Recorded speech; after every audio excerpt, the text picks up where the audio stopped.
do it. Yes! Get in. Hi, everyone. Hello. Turn your camera on, mate. Oh.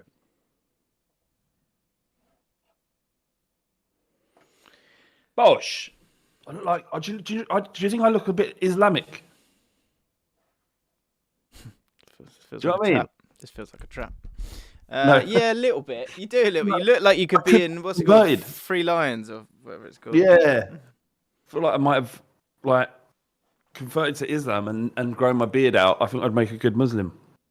You'd make a great Muslim. I'd make a great. I'm fully. I think actually, out of all of the religions, Islam is my one. Yeah, if you had to go down one of the roads, what would you do? Probably Islam. Buddhism seems nice. It's just all a bit like fucking wet, though, isn't it? Yeah, that's true. Muslims. I don't even want to talk about this. Stop. No. I was just going to say that out of all of the cancel me. No. Of all of the when I went to a sort of super multicultural school, every single type of religion and sort of ethnic background was more or less there at my school, and I'd say out of everybody, the Muslim boys and people would kind of stick. It was a bit like a prison, so you'd kind of stick with your own race, which is fucking mental. Except for the white boys like us, who we didn't have enough of us to form any kind of sort of Aryan clique. Really? so we just used to mingle. But yeah, the other boys, like the black boys and the Muslims would stick together, kind of thing. Not like there was any beef. It just sort of felt like natural. Don't know. Right.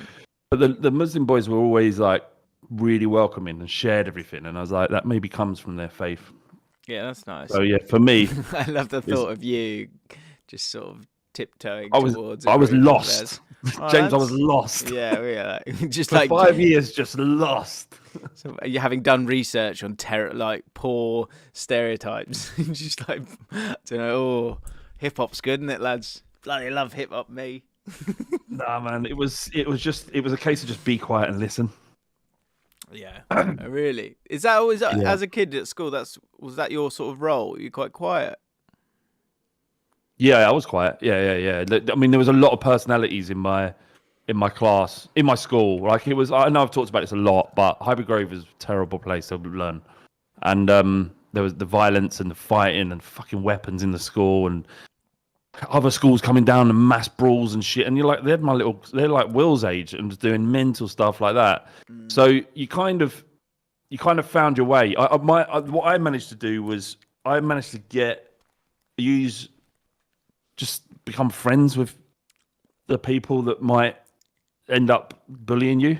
If you befriend them first, then you don't get targeted. And that's the kind of way that's the way I negotiated the school, really. That's smart. That's good. And yeah, just happy-go-lucky, jump in, jump out. Yeah, and remember, like I grew up with brothers, so I got the sort of male dynamic of five boys in the house. So I kind of understood how to position yourself. But yeah, kind of staying out of trouble and becoming kind of streetwise to potential flashpoints, of which there were many. I think that was a great skill that I learned from my school. I didn't learn much in terms of education, but in terms of reading stuff and being aware of stuff, I think that was a good lesson from school. Yeah, it's interesting that. I always think it's interesting what you're around as well. Like the being around, I feel like I've been around women, two sisters and mum, dad, like had dad as a lightning rod of like boyish stuff, which I generally like to do. But then around women a lot and having to figure out how to kind of navigate all of that is quite interesting. What, James, can you send me a link? Yeah. So I can see. And we better mention the fact that the tickets are live. Come on. So I was going to do that as we were chatting. Okay. I'm going to post the link to the tickets now. Hang on. Okay. Or any second, but Flav, go on. If there's anything that needs explaining. I mean, it's really simple. You just click on the Fixer link. You'll see a picture of me and James. It's been brilliantly illustrated by, I can't remember the guy's name. Shit, it's Robbie, I think his name is. Anyway, and you sort of buy your tickets, £5. I think they cost $5.75 or something like that because Fixer take a commission off the ticket sales. So, what? Dirty little bastards. Yeah, and then it tells you everything you need to know: where to go, when to get there, address, whatever, and just get your tickets. We've got to get a minimum of 100, or it probably won't happen. So there's that. We have to get to a minimum of 100. We've got to get to 100 people because essentially they're blocking off this pub, and no members of the public can come in. Shit. And they get around 100 people on a Monday. Oh, God. So we've got to do that. So are you confident, James? I've got 10 people. I've got about 6 people on the guest list already. I am confident. I am. Yeah. I am, actually. Yeah. Because, do you know what? At the, what was it called? At the live show for the Ripple, for TRE. I'm going to start calling it TRE, I think. Because I get sick of saying the Ripple effect. I was concerned, massively concerned, and I think I was able to bring about 30, maybe just under that. Yeah, around that. And there were 200 people there. So. Oh, was it 200? Yeah, so I think it can be done. And obviously, that £5 gets you a ticket, but we are going to put the money from the tickets behind the bar so that everyone gets a drink. You have to be over 18. So, like I said, I didn't say this, and this doesn't go beyond here. But if you've got a fake ID and it works, who am I to say you shouldn't come? Yeah. But if you don't get served, don't come up to me and go, you said I could get in. Like that. That's not going to work. Yeah. How good you said this fake ID would work. It's still, these people don't work for us. That's hilarious. But yeah, it should be fun, James. We've got to think about what we're going to talk about. How I it's agree, work. yeah. We always do that. Definitely need to have that conversation. Yeah, that's true. So just to say, Jamie, I don't know if Jamie's knocking about. I'm fully aware that I have not paid the people from the World Cup sweepstakes, and I've just pinned the tickets post on that now, and I'm fearful that I'm not going to remember it. So Jamie, could you please tweet me, and we can figure this out, because I know I need to get this sorted out, and we will pay the people that won the sweepstake. Okay. But yeah, I've posted that now. It's Everton Tottenham that day. Oh, we're going to watch that game as well? Yep. So our boy Kai is an Everton fan, so he's excited. Is he? Slap him up. Actually, he's quite big. He's quite big. He's quite wham penny. Yeah, wham. Loves the gym. He does love the gym. I wish I'd love the gym as much as he loves the gym. He bloody does love it. So it's there, Jaffn Live. What on earth are we going to do? What I do know, I can confirm exclusively, is that Tom will be singing. Tom will be warming up the cockles. Everyone will need to get a drink, and we will sit and respectfully enjoy the dulcet tones of Thomas Martin as he. I don't know, Tom. What's Tom's he going to here. sing? Well, I know what Tom's going to sing, but Tom, do we want to tell them? I think we should tell them because I think it'll get people even more excited. But I only want clearance from Tom before I reveal what he's going to sing. But I think it'll be a moment, if I'm honest, a real moment, and we'll toast to Tom. And I just can't wait to say this. I can't wait to. How cool is that? Is it starting with that? I did speak to the geezer and I went, I just got to warn you.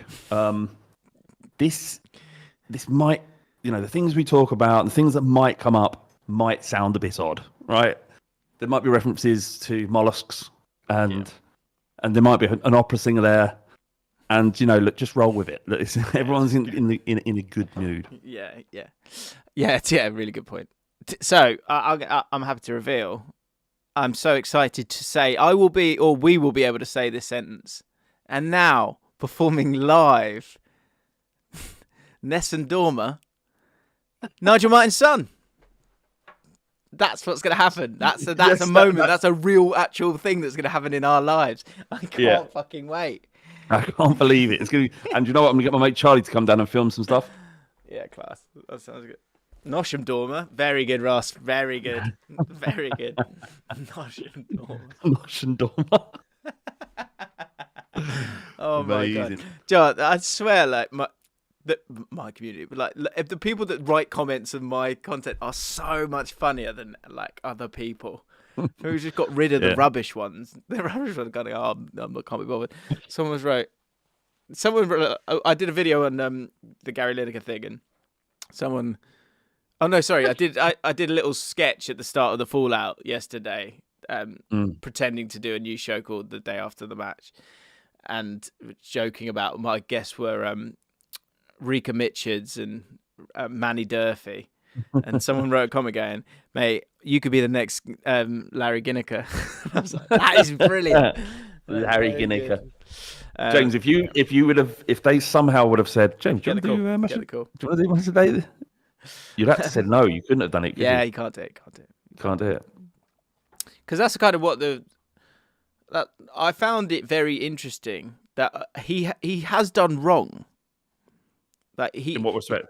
So within the confines of the basis of the rules, or he shouldn't be tweeting about these things. But at what point do you go, oh no, hang on, not just a responsibility to like BBC, but a responsibility to yourself and to like what you believe is right or wrong. Like, and that bill is disgusting. So yeah, I think I'm okay with him going. Something's bigger than that. I think it's the problem isn't the BBC saying to him, look, you are, while we pay you, I know you're not a journalist for the BBC, you are a prominent figure in the BBC, so what you tweet impacts us as an apolitical company or institution. But there is the hypocrisy in the BBC for having in the the person that runs the BBC effectively being a donor to the Tory party. Yeah, it's mad hypocrisy. Unbelievable. But there's other things as well. So yeah, I think the way it's played out, it's fine. He's coming back on. He's done a good job. There's new regulation to what he can do and what he says, which would probably be just whatever he wants. Yeah, I think what will be interesting to see how much he bends with it, because he obviously is a lightning rod for this discussion. So will he actually stop, or curtail his tweeting in any way? The thing is, no one, when he's tweeting, no one is thinking about Match of the Day. It's his Twitter and Match of the Day. Separate, massively, right? So separate. Yeah, and it's not a reflection on the BBC when he tweets. No one with any modicum of intelligence thinks it is. I don't know. I also think that the sporting element of it is important, because sport, I don't know, I don't feel like, maybe I'm totally wrong here, but like news and politics are so intertwined. Sport isn't right wing or left wing, really. Do you know what I mean? The sport itself. If you're talking about the sport itself, and so that does kind of allow him to be a little bit. And Fam said, I thought it was a really interesting point, is that like if you don't allow people to be authentic, you one, have a boring product, and you two, will hemorrhage talent, because they won't, once they're prominent enough.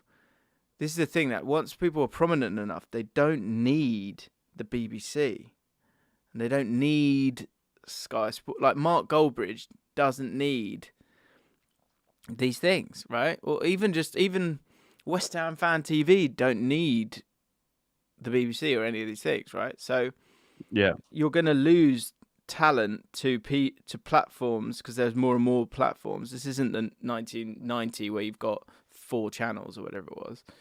Like you're going to lose all these people, and then then no one's bothered, because it doesn't matter who's like, and they're fortunate enough that Gary Lineker, one, is paid unbelievably well, but he wants to be there.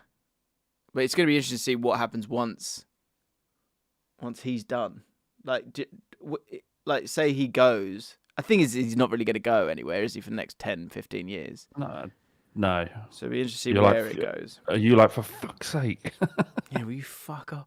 No, not really. I think the world's different now. And actually, like, when I talk to other people in the industry, like, they make a really good point that there's only 6 jobs. You know, there's what is it? You know, you could be the face of ITV's football. You could say you're Mark Pugac, you're Gary Lineker, you're Dave Jones, is it? Yeah. What's that? 3? Match of the Day 2, if you want to give that. Chappers. So there's kind of, that's BT Sport. Oh yeah, I sent you, didn't I? So when I posted the thing about the billboard, Jake Humphries replied. I remember you saying, yeah. What? Well, hang on, no. Maybe you didn't say. What was that? I sent you a screenshot because I was like, "What the? Oh, we best stop. We best go easier on him." See, yeah. Well, I don't know. I don't know why. I don't know how he knows me. I've never met him, so it's a bit confusing. Well, he probably knows of you, James. What? Because you forget how big an audience you have, and it would be. Yeah, look, Jake Humphries. I know. Isn't that weird? Did you reply? Joe, I didn't, and this is sad, but I didn't reply because I thought Jake. Other people would. Actually, Joe, I messaged him on Instagram and said, "Oh, thank you for your message," because I was worried that people go, "Hang on, you fucking, you said you called him smug." I was just like, "Don't need that." Yeah, it's true. You will be careful. Can I just say, we've sold 9 tickets. The result? We are 10% of the way, effectively. Come on. I've got. I bought 5. Yeah, no, I've got some people on the guest list. Do I need to buy tickets? No, you'll be okay. Oh, right. I put 200. Maybe I need to change it to like 180. All right. Yeah. Look at us now. Go, wow, man, might need a big venue. Might need a big fucking venue, eh? We're moving to the O2. Could happen. Yeah, that was weird. It is weird that I sort of like what are you doing here? Why are you getting involved in this? Like, you don't know me. I don't get it. It's just a bit confusing. But maybe he's following you from afar. He's going, I've got to fucking keep an eye on this geezer. He's going to be coming for my job. Yeah, I feel that it feels like that ship's sailing though, doesn't it? Because I don't actually do any presenting, do I? No, but you can.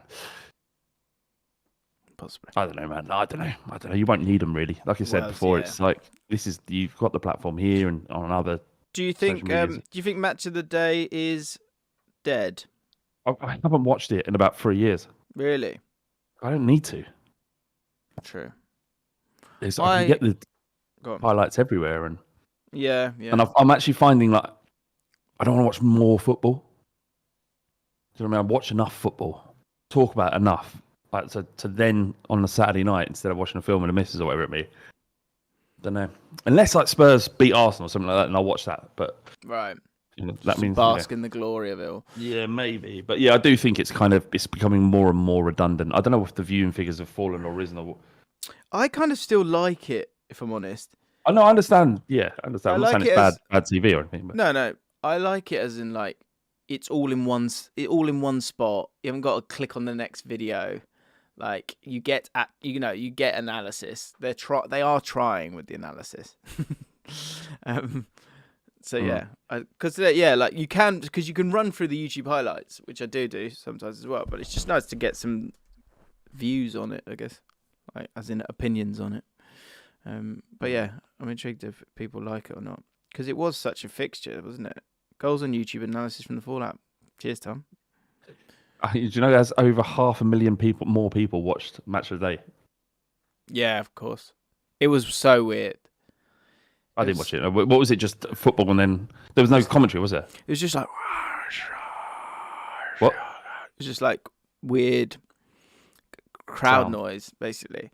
Weirdly, I was watching the Arsenal game the next day, and the commentary cut out for a bit, and they had the same thing. I saw and I was that. like, what are the chances of that?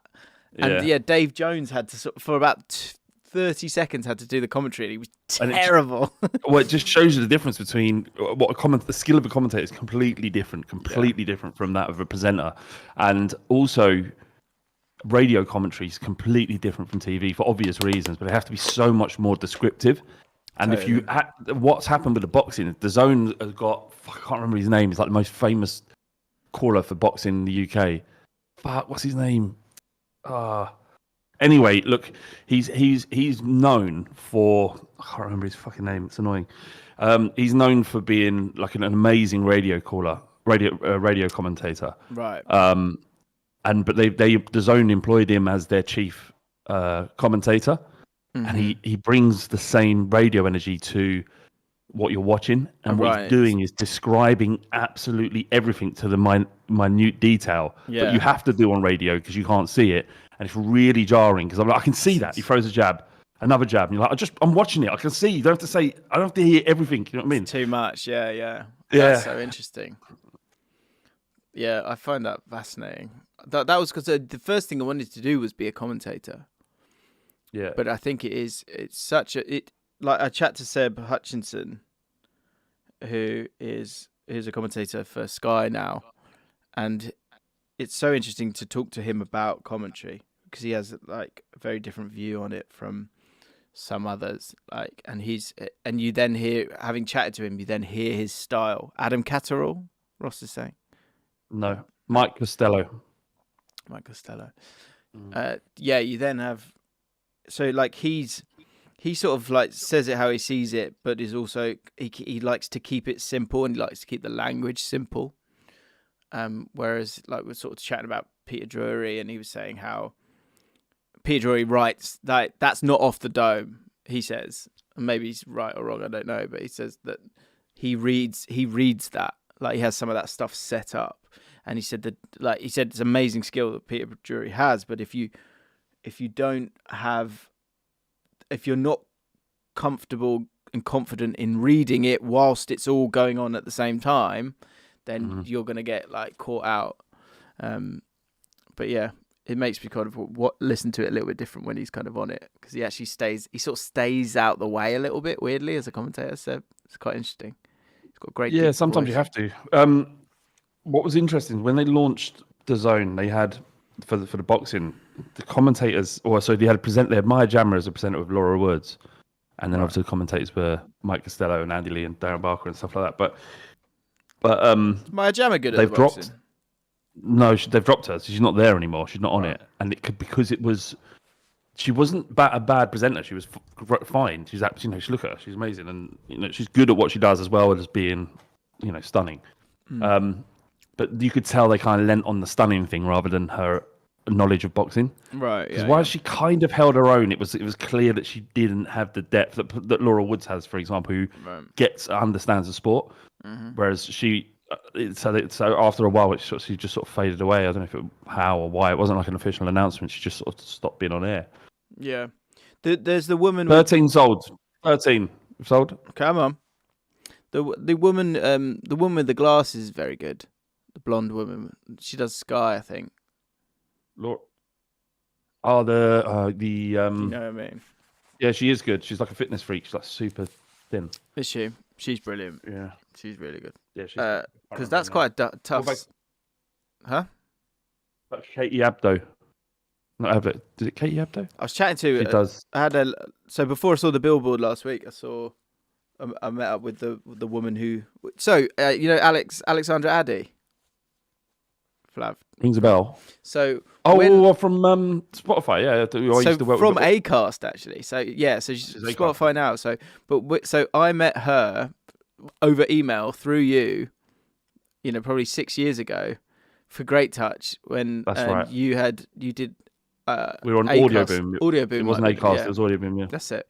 Anyway, now she's doing really well at Spotify. She's been for Spotify 5 years. So we went for. She was great. Before, yeah, and she's wonderful. She's so lovely. But she was saying how she's got she's got a bit of a crush on Kate is it Katie or Kate Abdo? And like she doesn't know what to do. Gay? No, she's not. What? So she's got a crush on her. She doesn't know what to do about it. It's just like we've got I've got a crush on Harry Styles, like that kind of thing. Like woman crush, whatever it is. But what was her question? No, I was just saying. She was saying when I watch her, I don't know what to do. Like she's like, do I fancy her? It's kind of like one of those. She is. I mean, yeah, she's got it, hasn't she? She's got it. Her and Thierry right. Henry just feels like there's something going on there. Can't watch him. I just cannot watch him. Why not? He makes my skin crawl. Oh, why? Honestly, every time. Well, he's I fucking loathe the man. Hate him because of Arsenal stuff. You got to remember he was, the fourth best striker in the Premier League's ever seen. So when the fourth best striker that the Premier League's ever seen plays against your club and loves scoring against you, despite not being the best, being the fourth best, he's gonna ruffle some feathers. So very good. He the fourth best striker, best player though.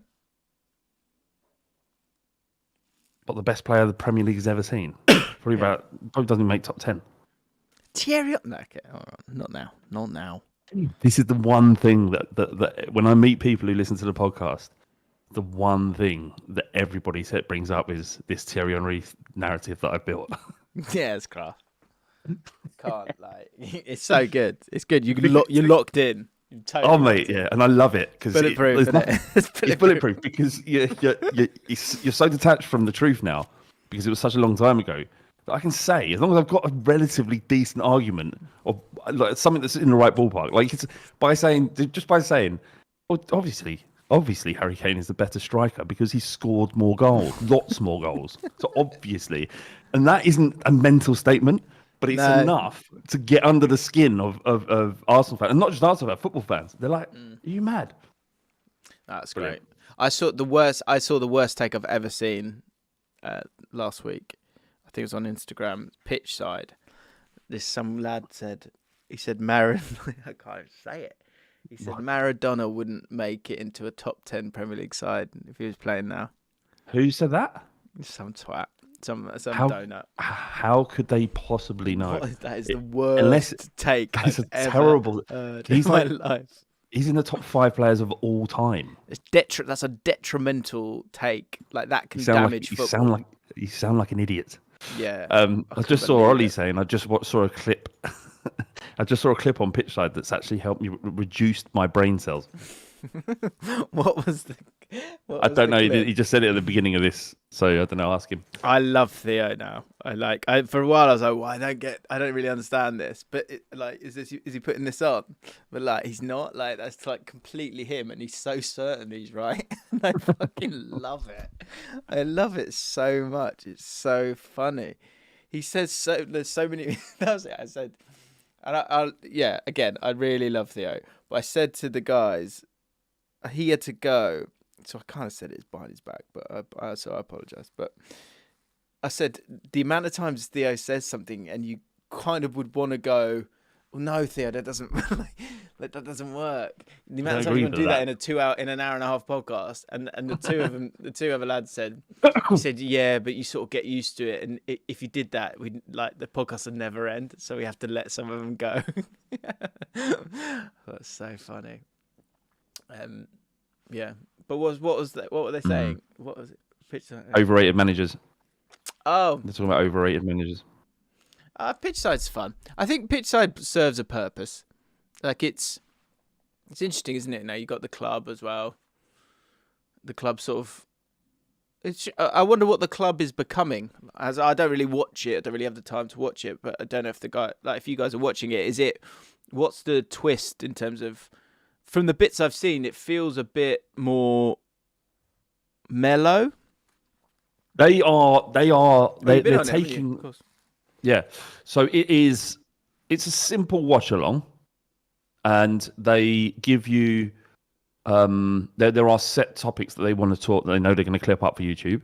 Mm-hmm. But effectively, they're tapping into the relationship between Adam Boovey and Rory. And it's their connection which really makes the show. That's great. I would imagine very little production goes into it. You're just relying on Boovey and Rory to be them, and then Adam to, be Adam as well. But they you can see that they sort of get on and they're friends, and that's really, really important. And it's sort of infectious for people to watch. In the same way that you know a lot more about football and interested in football than I am. But the reason why people watch Jaffn, I would imagine, is because of the the camaraderie that we have and the things that we find funny, because we have a similar personality and we have a similar sense of humor. Yeah. That is, you can watch anyone talk about football anywhere. There's millions and millions of fucking YouTube creators, and they're all talking about football. But what we have, and the same with the Fighting Cock podcast, is the relationship between the people on it is what it makes it different. And that's what it's why if you swap me out or swap you out with another person, you wouldn't have it. Like as much as I've got a lot of time for Adam, Adam McCullough, I really like. He's a nice geezer, but it isn't. It's never going to be us, James. Finally said it. The it's interesting. I think from what I've spotted, I think Rory and Boovie always had a good little bit of fun, didn't they? On the kickoff, you could see that they enjoyed each other's company. I think because Rory enjoys the wind up, and Boovie enjoys that space as well of the wind up. Don't they? A little bit. Do you know Rory kind of like? To me, he sort of says, I'm stepping back from Chelsea a bit. It's not like when I used to go. I don't know if I said this last time, but when I was on there, when Spurs beat him, you could see it hurt him so much. Yeah, really hurt him. He's still a fan, man. Of course he is. Hello, QPR winning. Come on. Save it. Save it. All right. Should we do some questions so we can get through them? Just to say, though, one thing I want to say, if I may, is we're playing again tonight. Okay, who are you playing? Let's have a look. Blackpool away tonight. See, that's easy. Can win back to back, could we? Should she? Well, let's wait. Now you're thinking. All right, let's save it. Save it, James. Oh, that's interesting. It's sorry, I just made a weird sound. No. George said, "I've noticed the club takes so many not so subtle jabs at True Geordie in their streams." Oh, they do that a lot. Do they? Yeah, there was one moment where, because I played in that True Geordie tournament for Alan Shearer's charity. Yeah. Do you know what I'm talking about? Yeah. The one you commentated on. Yeah. With Alan Shearer. Yeah. You remember that? You were there. 4 hours with Alan Shearer. So obviously they were talking a bit about that because I was on, and then they said, "Oh, it was great getting to the final." And I said, the reason why this came about is that I said I was so gutted when we made it to the final because I'm like the least competitive person. I didn't want to be in that final because everyone wanted to win it and I couldn't give a fuck, right? So I was like, when we won the semi-final, I was like, oh, for fuck's sake. Anyway, they went, oh yeah, but we won. Do you remember? Because I scored, and then Rory scored, Boovie scored, and I do whoever else on their team scored. And I think that was it. No one else scored, did they? So they right. But the thing is, Brian has been going off, like he's been on social media subtly digging at them, and I think they feel like, all right, well, if you're going to do that, then fuck you, kind of thing. Mm-hmm. Just as soon as they were talking about Elliot Hackney was just doing this, like almost, please stop. Yeah. Speaking of which, let's do some questiones. Ollie Sage, the big sack. I'll tell you what I'm going to do. I'm going to have to start TikTok again, Ollie. Because of you. No. Because you did this. Yeah. Such a killer. Money I've wasted. He hasn't wasted, James, because all of that content brought people to your channel. How can we grow it again? Things that you don't want to start a new one James, again. Just quickly, there is value in what you did. The money you put into it had value and remains money well spent. Well, and if anything, it was worth the money to give Ollie a career. So congratulations, Ollie. You got yourself. Ollie's not even coming. He's not even come to the live show. What? How dare him? Everything we've done for him. That's a shame. I was thinking, I nearly messaged you the other day, Ollie, because do you know what I like about Ollie? Is Ollie's thinking. He's watching, he's thinking, and I like to hear from people like that. So, Ollie, if you do have any thoughts on he's got too much to say for himself, in my opinion. Has he? Yeah, a little bit. Yeah. Just quickly, Tom Jordan, he says, I don't get it. Geordie has been massive for all their careers. He has. He's really helped them. To be fair, they all built up relatively big careers beforehand, but Geordie definitely helped them. it's not. It's a fallout. It's like a bad marriage that fell apart, and you end up behaving in a way that it probably isn't the correct way to handle yourself. But when you've got all these big personalities, and then there's this powder keg moment of when it goes, it's hard to sometimes take a step back and say, yeah, we should maybe not say this. So you can understand it. I don't think they don't recognise that Geordie helped them. I know Rory does because I spoke to him. Yeah, of course. I think it's all that stuff's weird though, man. As well, like so Ollie's got a question for thoughts on Vizay's The Rise and Fall of XO. Like, yeah, we're talking about the sort of like drama and all that stuff, and generally just sort of like the characters within football YouTube. It's all very playground to me.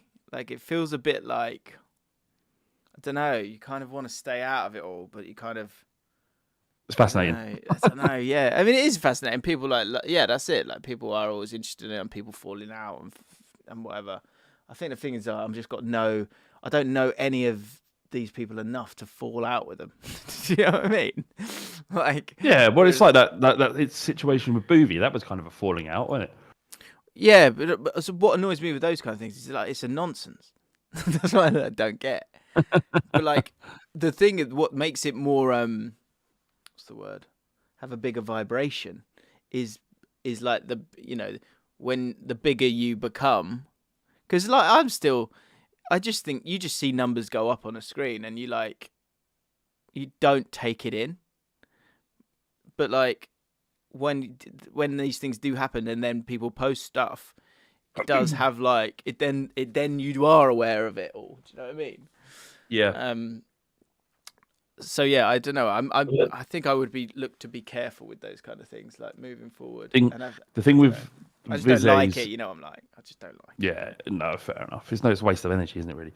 But the Vizay thing, there's one thing kind of criticizing YouTubers or explaining drama or explaining drama or football situations in football. That's fine. The problem, he should have probably stayed away from XO and things like that, is because you're talking about business and you're talking about the stuff that you said in that video. I'm hearing secondhand wasn't actually correct. Like, Ball Street didn't go to the wall. Yeah. They decided to. Sorry. Well, no, I was going to say I have watched it. So it's there's so much missing, and that's not Vizay's fault. I think. But don't do it if you don't have all the information. Don't do it because you're going to get yourself in trouble. See, that's what I'd be intrigued to know how Vizay's going about it, and because for me, I thought he had a good go at it. I really did, actually, and some of the elements I think are correct. But there's so much, understandably, that you can't pick apart when you're really just going off a few people's comments on podcasts where they're being filmed, and so they're going to be sort of aware, especially people with an axe to grind, or people with an axe to grind, and then also you're going off the videos that you're seeing. So I just think he doesn't. I think he sort of has, as I say, I think he has a decent crack at it. And he says in the video he's kind of coming from a fan perspective. I think there are some truths that are there, but I think there's a lot missing. A lot. Well, I know there's the issue here is he has to be super careful because effectively he's a publisher. The minute you publish anything on YouTube or the minute you tweet anything, you're subject to publishing law. And you're also subject to defamation and liable. And if you get information wrong that can affect the reputation of a business, therefore their ability to operate in the market, then you can open yourself up to some serious questions. And he has to be super careful because by saying Ball Street has gone to the wall, it could be received by people that Ball Street can't operate or aren't operating anymore, or diminish their reputation in some way, and their ability to earn money and do deals and operate in the market. If he said the content channel went to the wall, i.e., they stopped uploading, then you're fine. But if you're talking, Bull Street is much bigger than what we used to do as their content. So while obviously he doesn't intend any of this, I can't imagine Vizay has spent a lot of time thinking about the legal implications of what he's saying. Yeah, because I think he's big, he's getting big now. Yeah, because they're doing well. I mean, I'm intrigued to know. I'm intrigued to know how much more football drama there is, like in terms of our space. Do you know what I mean? What is it? I don't know what else is knocking about. Like I think there's the. I did see a comment actually because I was intrigued to see what people thought, and someone said, "Oh, would you do the kickoff one?" And he kind of replied, going, "Look, I've done one on Geordie and I've done one on the Rise and Fall of XO. I best stop now." I think, well, something along those lines. The thing about him saying that Bull Street kind of going to the wall, I think you can what you can derive from the content there is that the money did run out, and a lot of money was spent at the start. I think that's there for all to see in the content that's there. Yeah. But to say that Bull Street, like cease to exist, what you're doing is you're misinterpreting the fact that we stopped doing videos on the Bull Street channel, and they're not being a business. The business was two parts. There was the media facing one that we sort of stole a living from, and the the commercial side, which is still running and doing well, fantastically well. Yeah, really well. So that's where Flav's spot on. He's also using footage that he doesn't own. I've just clicked on it. Yeah, and I look fatter in that footage. So I'm not. Yeah, but all that clip at the beginning effectively is owned by Bull Street. Mm. Well, I think with that he would be fine because it's like criticizing review. So but you can't. Yeah, that's it's not watertight.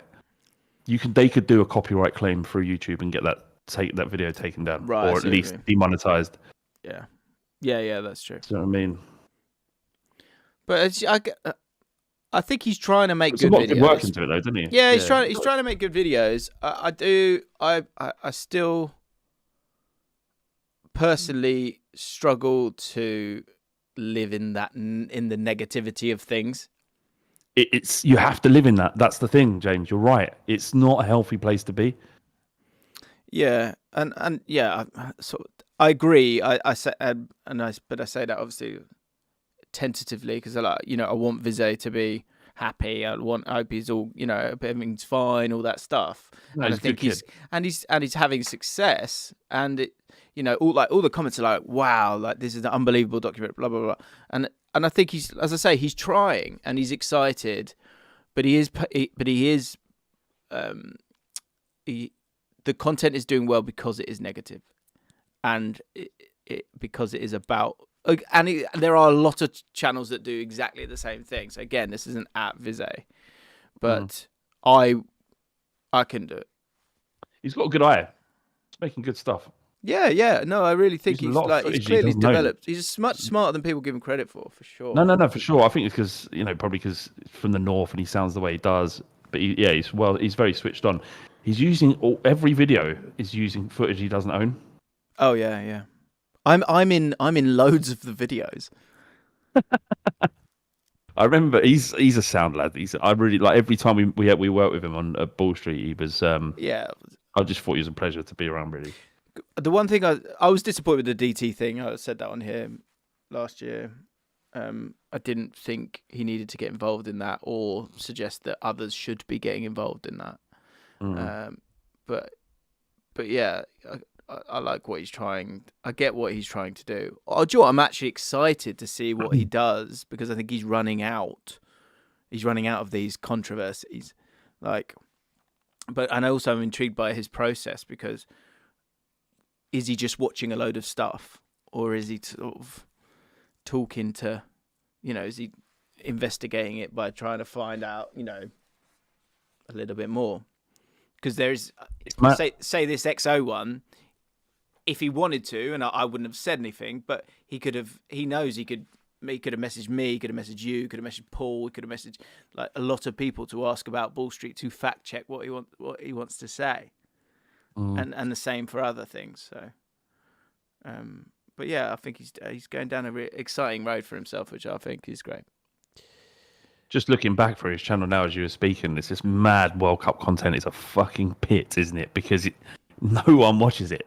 But international tournaments are a nightmare for so saturated. creators. It's just so saturated, isn't it? Yeah. Right, let's do some questions. Sorry, John Farrell. Ignore this if it is too dumb or have been asked before. You wake up sandwiched between your mum and your dad. Your mum and your dad. Your dad's cock is in your ass. Your cock is in your mum. Do you push forward or backwards? Need to move forward about it. I'm not fucking. I honestly, I don't even. Can I be honest? I don't even find it funny. Like I just don't like. I just fucking don't like it. I know. That's what I find so funny about it. You hate it. I just think it's shit. With utmost respect. It's always pushed back. It's not my bag, guys. Back into dad. You and your dad have got to do it together to save mum. Tom Jordan. Firstly, cheers for the subliminal glue. No problem.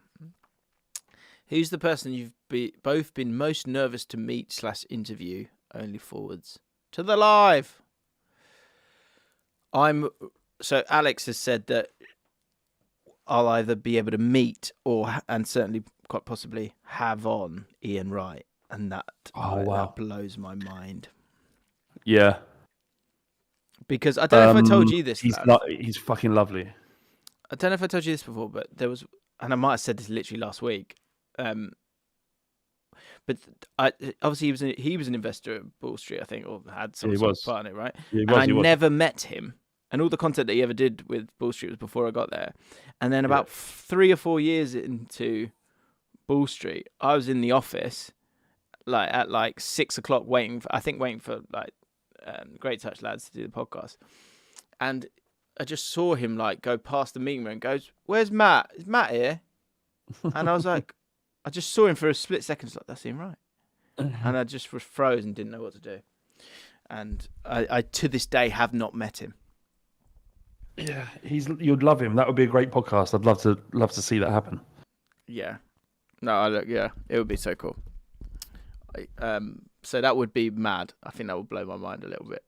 I would be very nervous. Because his story from non-league football to Palace was it what it was, wasn't it? Non-league to Palace and then to Arsenal. Yeah, it's mental. Yeah. What was that moment where the moment where you thought, "I'm going to Palace"? How did that happen?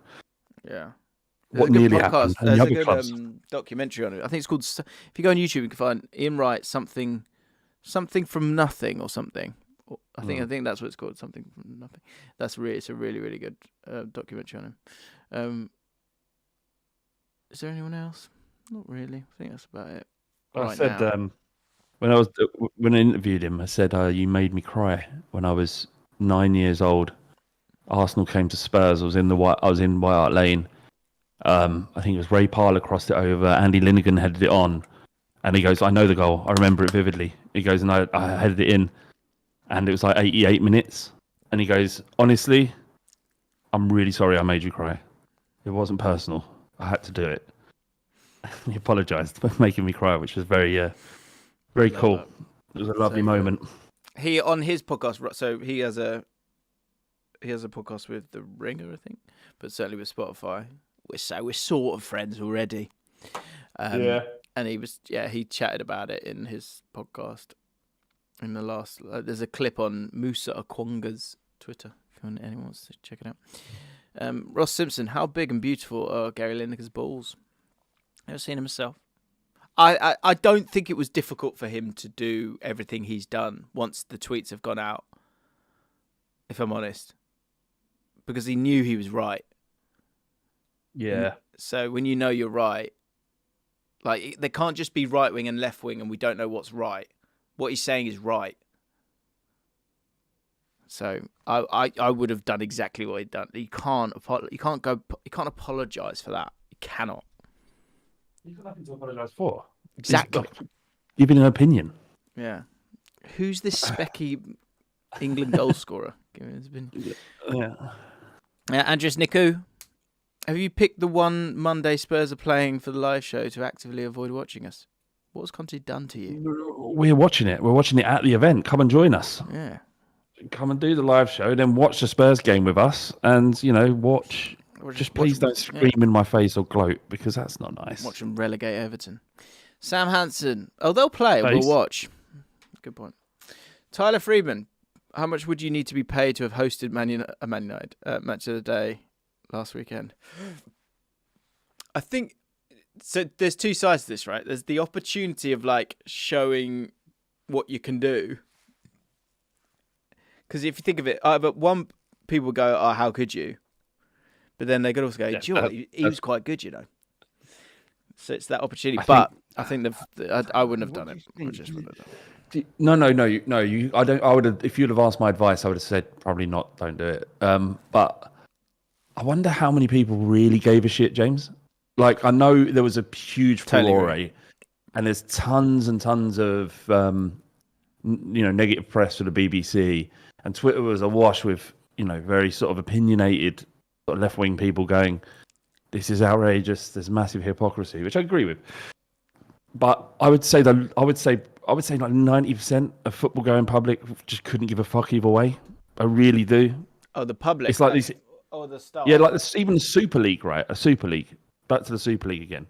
The general public who absorb and watch Match of the Day don't really care about this big explosion. We care. We know about it because we're absorbing football media all the time. But my dad didn't care. He just wanted to watch Match of the Day. He couldn't give a shit what he said.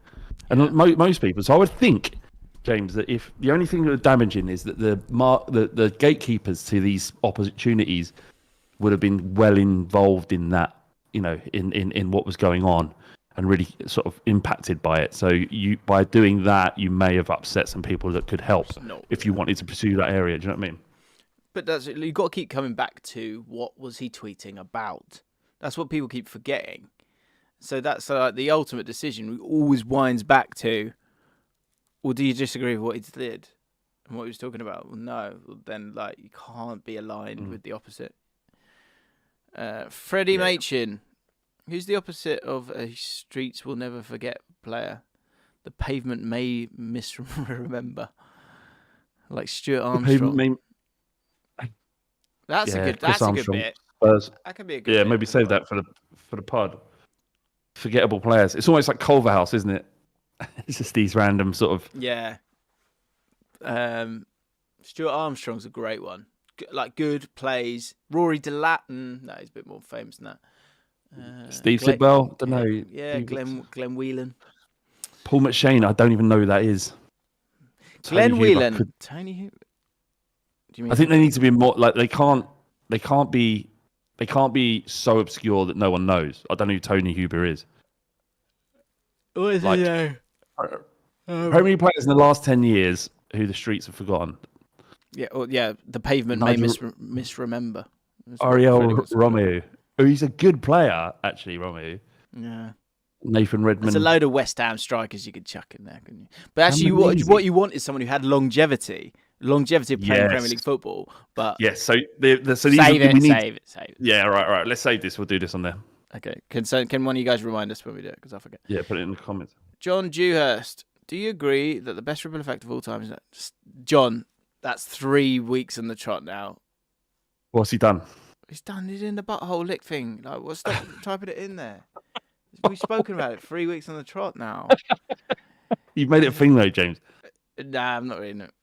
You put it in again, John. Fine. How do I block him? Or block him from giving us money. Sam Hanson, what's the punishment for anyone coming to the live show in Nike 110s? Oh, what, like Roadman sort of Nikes? Yeah. This is on the back. No punishment. If you like them, you like them. Do you think? But, yeah, but you know that my trainers are better. And the punishment is a lack of respect. Yeah. Ben Bauman, if you had to come, I think you mean had. If you had to come up with your 3 dream headlines for a festival, who would it be? Oh, band artist has to still be alive. Okay. Is Stevie Wonder dead? He's dead, isn't he? No. No. I crack myself up sometimes. I knew you wouldn't find that funny. Oh no, just whatever. The No. 3. I think Tyler the Creator would be great live. Okay. Who else would I like? Do you know who'd be good? I've got mine. What's his name? The guy from Atlanta. This is America. Yeah, that guy. I think would be class. What's his fucking name? He used to be called Danny Glover. No. Danny Glover. No, but it is something Glover. He used to be called Childish Gambino. Yeah, Childish Gambino. That's what I mean. Childish Gambino. But his name is Donald Glover. That's it. It's Donald Glover, yeah. You said Danny. I'm seeing Laura Kana on Thursday with fam. You love Laura Kana, didn't you? Yeah, I love Laura Kana. He's great. Mine. Oh, have you got? I thought you'd done 3. Third, a good one. Do you know what? Beyonce is the best person I've ever seen live. She's absolutely ridiculous. Like, okay. Better dancing than you've ever seen. You're going to go to watch her in Spurs while singing perfectly. Unbelievable. Are you going to go and see him at Tottenham? He's playing 2 nights, one night. Good of Tottenham. That is really good of Tottenham to put her on. I would love to. That's big that you've got that. That's as good as that. We're a football club, not a fucking state. Like, fuck that. It's making money. It's making money for the club that we don't spend on centre backs. That's fair, but don't have a go at the making of the money. So mine is your facilities. Radiohead, Maccabees, Alt J. Wow, I would give I've seen Alt J. Yeah, I saw him at Royal Albert Hall, which is incredible. But do you know I went to a festival? I went to a festival in 2014 in Portugal. No, 2012. And the headliners were Radiohead, Arctic Monkeys, and bear in mind Arctic Monkeys back then when they haven't gone up there in their ass, and Stone Roses. What for me is almost perfect. That's insane, yeah. Yeah. Although Stone Roses aren't that great live, are they? Because Ian Brown can't sing. No, he can't sing, but they were quite. They were, as I understand it, I was full of pills, so probably I can't really remember that much. But as I understand it, they were good.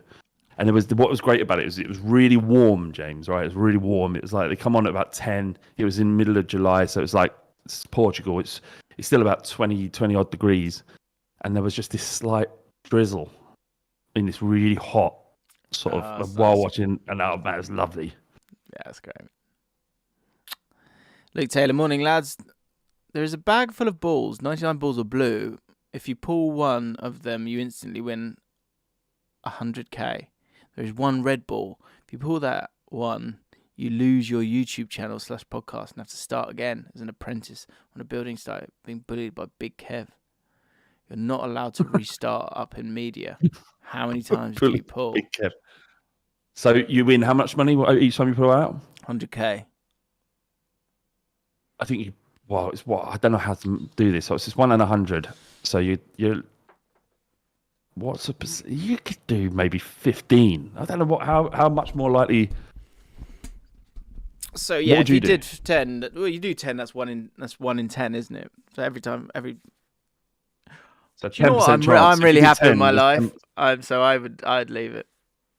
So if you did 10, there's a 10% chance of pulling out a red ball. Is that right? Sounds right. Yeah. So 1 in 10 chance of. That's 90%. 90% chance of being a millionaire.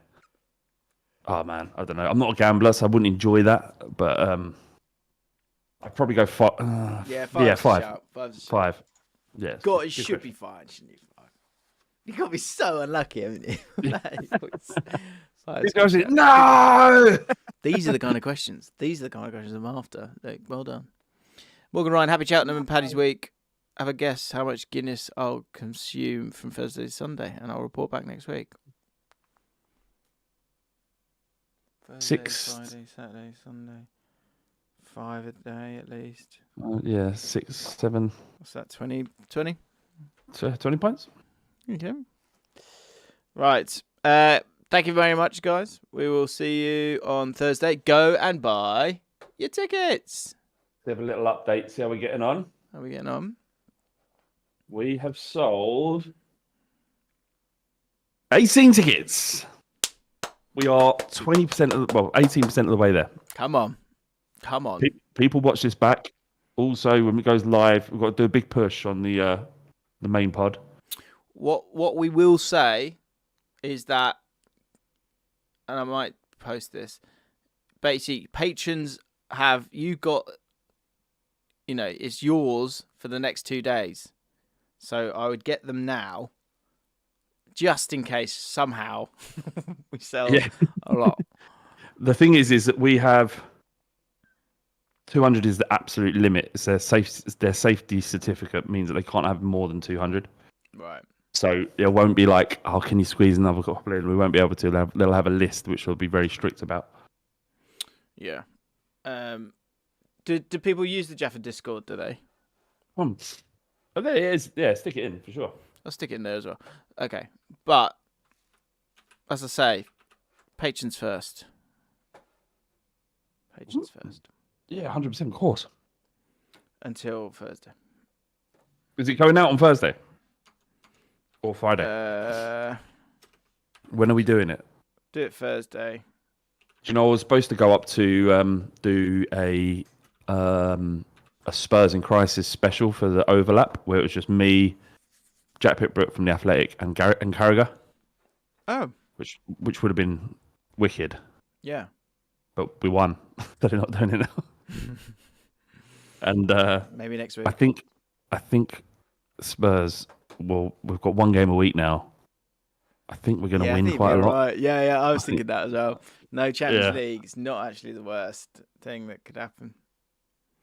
And Man United got a lot of games. that's why I said that on the Ripple Effect is coming out today, probably soonish, and that was one thing I was saying is the ripple effect of Tottenham going out of the Champions League, or essentially teams going out of the Champions League or staying in the Europa League, could be detrimental.